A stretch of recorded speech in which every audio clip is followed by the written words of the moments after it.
او ايجنت يعني. بس طبعا انا عارف ان كنت جاي مع حضرتك، فقررت ان انا اكلم ايفونا واكلم الوكيل بتاعه عشان الامور تكون واضحه والناس تكون عارفه، لان عارف طبعا الاهلاويه والجمهور عايز يعرف خاصه بيحبوه. وهو يعني دايما بيعشق دايما بيتكلم بيزعل منه جدا عشان جاب الجون في الزمالك اجي لنا صح. انا معترض. بص يا كابتن هقول لك حاجه. اولا في معلومه بتتقال غلط جدا، بتتقال ان في 3 مليون دولار المفروض ان لسه للاهلي عند النادي الصيني. تمام. المعلومه دي غلط. الفلوس انا سالت الوكيل النهارده قال لي الفلوس وصلت النادي اخر شهر واحد بالكامل. كانوا 5 الاول في شهر 12 لما الديل اتعمل، وفي نهايه شهر واحد الثلاثه. يعني الاهلي تقاضى مستحقاته كامله نظير بيع ايفونا لاحد الانديه الصينيه. مظبوط. فصعب جدا تبني على السيناريو بقى بفكره ان هم لسه ليهم فلوس، يبقى ده ايه؟ تمام خلاص. معلومه ثانيه ان هو نزل الفريق الثاني للنادي الصيني، انا برضو سالته عليها. نعم. تمام. قال لي لا. الراجل طبعا انا عارف لا من قبل كده، لان الناس ما تعرفوش ان ايفونا سايب الصين بقاله شهرين. ايفونا عايش في اوروبا حاليا، تحديدا ما بين اسبانيا وما بين فرنسا، عشان عنده اصابه. تمام. كانت اصابه، وكان حتى اللاعب مصاب في بطوله الامم الافريقيه الاخيره فعلا. هو ده طبعا. يعني وكانت هتبقى اسوء، ولكن اما راح بقى معسكر الاعداد بتاع الموسم في الدوري بتاعهم لقوا ان لازم يقف. وحاليا المفروض ان هو يرجع كمان اسبوعين او 3. يعني هو في اوروبا علاج وليس ولا ساب الفريق خالص؟ لا في اتفاق ان المفروض ان هو هيرجع الفريق، بس اللي انا عرفته النهارده وكانت مفاجاه يعني كبيره جدا بالنسبه لي ان في اتفاق شفوي ان هو اللي طالعه الجايه اوروبا. يعني هو هيطلع من الصين على اوروبا. في نقطه كمان يا كابتن عايز اكون يعني برضو صريح معاك، عايزين بقى نتكلم كده ارقام. نعم. لعيب اتباع ب 8 مليون دولار. كان بياخد في الاهلي في التوقيت اللي الاهلي الفلوس كانت فيه الدولار كان ب 7 جنيه 600,000.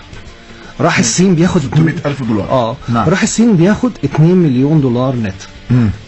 تفتكر يا كابتن بس الدولار زي ما هو باليوان الصيني ما اتغيرش. هل في لعيب في مصر ممكن حتى ياخد دلوقتي مليون دولار يجي وياخد؟ لا. فالارقام انا شايفها، انا حتى لما الكلام بيطلع يا كابتن بكون مستغرب او يعني مش لا فاهم. بس هو دايما يحط صوره وبالاهلي وبيداعب الاهلي وبيلاعب الاهلي. انت عارف اللي بيجي النادي الاهلي بيحبه، بيرتبط بالنادي، بيرتبط بالجمهور، بيرتبط بالاجواء المصريه الجميله. فممكن يكون هو من جواه عنده الرغبه، يعني القصه مش ماديه قوي، او ممكن عشان ما نجحش في الصين ففكر في العوده للنادي الاهلي، وممكن يكون في نوع من انواع التنازلات يعني. بص يا كابتن، الحاجه حضرتك يعني هلمسها لو تسمح لي. انا كنت في الملعب امبارح، كنت بتفرج على ماتش امبارح، انا شفت حاجه في كوليبالي كانت عجباني جدا. شفت روح غير طبيعيه، بغض النظر على الانفراد اللي ضيعه او الكلام ده كله، ده وارد في الكوره. انت عارف يا كابتن بيجي جول، بس هو يعني انا هنتكلم فيه اكيد، ولكن الروح يا كابتن عند بعض اللعيبه اللي بتيجي من بره بتكتسبها في الاهلي غير طبيعي الحقيقه، حاجه ملحوظه يعني. نعم. هو لعب في كذا نادي. انا سالته مره ايه سبب يعني فقال لي بص انا ما كنتش بعرف امشي في الشارع في مصر بالحب الناس وفي النادي والكلام ده كله. وهو قال لي جمله مره انا استغربتها حتى يا كابتن، بيقول لي ايه حتى لما ضيعت شويه، وهو جاله فتره كانت صعبه جدا عليه، الفينش بتاعه كان فيه صعب. قال لي الناس حسيت برضو كان بيعاملوني بحب، بيساندوني من غير ذكر اسماء. كان في مكان تاني هو موجود فيه لما كان بيضيع، هو كان بيشوف الفرق في المعامله. فبالنسبه له جمهور الاهلي كبير بس في الحته دي يعني. طيب اذا ايفونا لن يعود للنادي الاهلي، لا يوجد مفاوضات، لا توجد اتصالات رسميه، ما حصلش اي نوع من انواع التفاوض مع وكيله اللي هو الخاص بيه، وان هو اقترب من انه يحترف في اوروبا، وانه نادي الصيني رغم انه مش موجود بشكل اساسي انه يعالج في اوروبا الا انه سدد كافه مستحقات النادي الاهلي. ده اللي انا بقول قبل ما اجي لحضرتك كلمت مالك بعدها كلمت عنتر وحبيب وكلاء بتاع ايفونا وقالوا لي كلام. خلينا نفكر الناس بارقام ايفونا. السنه اللي فاتت لعب 24 مباراه في الدوري المصري، سجل 12 هدف وصنع 4 اهداف. وبمناسبه ان انت ذكرت كوليبالي لعب 8 مباريات في الدوري، سجل 6 اهداف، ولعب مباراه افريقيه واحده لم يسجل فيها. طيب نخلص من ايفونا، نروح على احمد حجازي. ودايما انت بتقول لي او بتقول كده يعني في مواضيعك الصغيره اللذيذه انه احمد حجازي كان هو الصفقه الاصعب بالنسبه لي، وانا كنت سعيد جدا انه انهيت صفقه احمد حجازي للنادي الاهلي. هو طبعا خليني يعني اقول لحضرتك الاول، هو الاهلي هو اللي عشان مثلا الناس ما تفهمهاش غلط مني، الاهلي هو اللي بيدي بوش جامد. اسم الاهلي لعيبه بتيجي مش هيثم طبعا. واخد بال حضرتك يعني الحقيقه انت اللي بتتفاوض يعني انت اللي بتخلص، انت المفاوض يعني. طبعا الاهلي طبعا اسمه هو بيخلص 75% من المسافه يعني. بالتاكيد يعني. بالتاكيد صفحه حجازي تقريبا ما حدش كان متوقعها في مصر، وكان فاضل تقريبا على انتهاء سوق الانتقالات تقريبا 48 ساعه ل 72 ساعه. وكان في مكالمه، الفريق في التوقيت ده كان في اسبانيا، وحضرتك فاكر كان عندهم ماتش ودي في اسبانيا، كنت انا الموجود وحيد. كلمت الكابتن علاء وباشمهندس محمود طاهر، كان معروض علينا حجازي ب $600,000. كنت انت مسكت بقى مدير التعاقدات؟ ايوه ده انا كنت خلصت معظم الصفقات كمان، كنت انا والكابتن علاء والكابتن وائل المجموعه كلها كنا تقريبا شبه خلصنا معظم الصفقات. تمام و يعني هيجي مش هيجي، كان في اراء مختلفه جدا على حجازي، ما كانش حد مصدق ان هو ممكن الديل يخلص. ليه؟ خاصه ان في ناس كانت بتتكلم ان هو $600,000 لا $1,000,000 لا الكلام ده كله. اتصلت بالباشمهندس محمود قلت له في حاجه انا مقتنع بيها، احمد ممكن يجي ببلاش.